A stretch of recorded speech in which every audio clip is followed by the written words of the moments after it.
আসসালামু আলাইকুম ওয়া রাহমাতুল্লাহি ওয়া বারাকাতুহু। সম্মানিত মুসলিম ভাই বোনেরা, সকলকে জানাই আন্তরিক শুভেচ্ছা ও মোবারকবাদ। মানুষের হায়াত এটি বরফের ন্যায়। বরফ যেমন রেখে দিলে আস্তে আস্তে বিলীন হয়ে যায়, ওটাকে কোনো কিছুতে ব্যবহার করলে তা দ্বারা উপকৃত হলে তা মানুষ উপকৃত হতে পারে, অন্যথায় রেখে দিলে তা এমনিতেই বিলীন হয়ে যায়। ঠিক তদ্রূপভাবে আল্লাহ তাআলা মানুষকে যে হায়াত দিয়েছেন, এই হায়াত থেকে আপনার 1 সেকেন্ড, 1 মিনিট, 1 ঘন্টা করতে করতে করতে করতে হায়াতটা একসময় মানুষের জীবন থেকে শেষ হয়ে যায়, ওই লোকটা দুনিয়া থেকে চলে যায়। সুতরাং এই হায়াতের মূল্য আল্লাহর কাছে অনেক অনেক বেশি। এই জন্য বিশ্বনবী মহানবী মুহাম্মদুর রাসূলুল্লাহ সাল্লাল্লাহু আলাইহি সাল্লাম বলেন, 5টি জিনিস আসার আগে 5টি জিনিসকে মূল্যায়ন করো। 5টি জিনিস আসার আগে 5টি জিনিসকে মূল্যায়ন করো। সেই 5টি জিনিস কি? রাসূল সাল্লাল্লাহু আলাইহি সাল্লাম বলেন যে ইগতানিম খামসান কবলা খামস। 5টি জিনিস আসার আগে 5টি জিনিসকে মূল্যায়ন করো। সেই 5টি জিনিস কি? 1 নম্বরে শাবাবাকা কবলা হারামিক। শাবাবাকা কবলা হারামিক, যৌবনকালকে গনিমত মনে করো, যৌবনকালকে মূল্যায়ন করো বৃদ্ধ হওয়ার পূর্বে।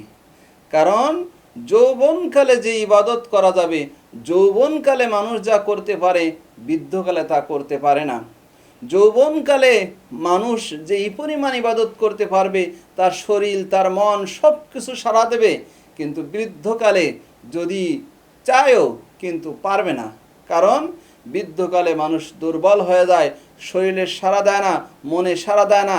এজন্য বিশ্বনবী বললেন কি, তোমরা বৃদ্ধ হওয়ার পূর্বে যৌবনকালকে গনিমত মনে করো। 2 নম্বর হলো ওয়াসিহাতাকা কবলা সাকামিক।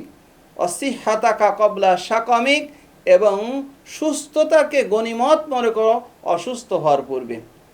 সুস্থতা যে আল্লাহর কত বড় নিয়ামত, কত বড় নিয়ামত, এটা তুমি অসুস্থ হওয়ার পূর্বে গনিমত মনে করো। সুস্থতাকে কাজে লাগাও, সুস্থতাকে আল্লাহর ইবাদতের মাধ্যমে কাটাও।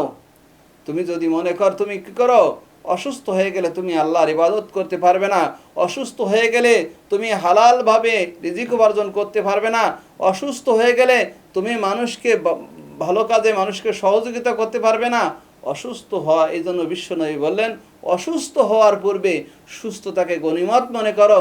তার মানে সুস্থতাকে তুমি আল্লাহর ইবাদতের মাধ্যমে কাটাও। 4 নম্বরে অফারাগাকা কবলা শুগলিক, এবং তুমি কি অবসরকে ব্যস্ততার পূর্বে মূল্যায়ন করো। এখন অবসর আসো, ব্যস্ততা আসার আগে এই অবসর টাইমটাকে কি করো, মূল্যায়ন করো। অবসর টাইমটাকে তুমি ভালো কাজে লাগাও। অবসর টাইমটাকে তুমি হেসে খেলে তামাশার মাধ্যমে উড়ায় দিও না, বরং সেই অবসর টাইমটাকে আল্লাহর ইবাদতে লাগাও। অবসর টাইমটাকে ভালো কাজে ব্যয় করো, অবসর টাইমটাকে দিনের কাজে লাগাও, অবসর টাইমটাকে দাওয়াতি কাজে লাগাও। অবসর টাইমটাকে গনিমত মনে করো কি, ব্যস্ততা আসার পূর্বে। 5 নম্বরে রাসূল সাল্লাল্লাহু আলাইহি সাল্লাম বলেন ওয়া হায়াতাকা কবলা মাউতিক। আর এটা হলো সবচেয়ে বড় জিনিস। সব কথার এক কথা হলো, মৃত্যু আসার পূর্বে জীবনটাকে মূল্যায়ন করো।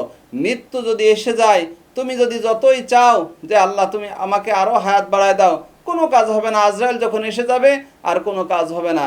এই জন্য মৃত্যু আসার পূর্বে জীবনটাকে তুমি কি করো, ইসলামের সাজে সাজাও, ইসলামের রঙে রঙিন করো, কোরআন হাদিসের রঙে নিজের জীবনটাকে সাজাও, কোরআনমুখী নিজেকে করো। তাহলে এই জীবনটাকে যদি তুমি কি করতে পারো, দুনিয়ার থেকে যদি সাজাইতে পারো, তাহলে তোমার জীবনে সার্থক।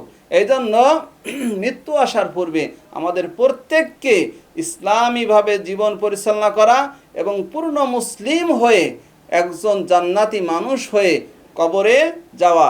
আল্লাহ তাআলা আমাদের সকলকে এই 5টি নসিহত আমল করার তৌফিক দান করুক। আল্লাহুম্মা আমিন। আসসালামু আলাইকুম ওয়া রাহমাতুল্লাহি ওয়া বারাকাতুহু।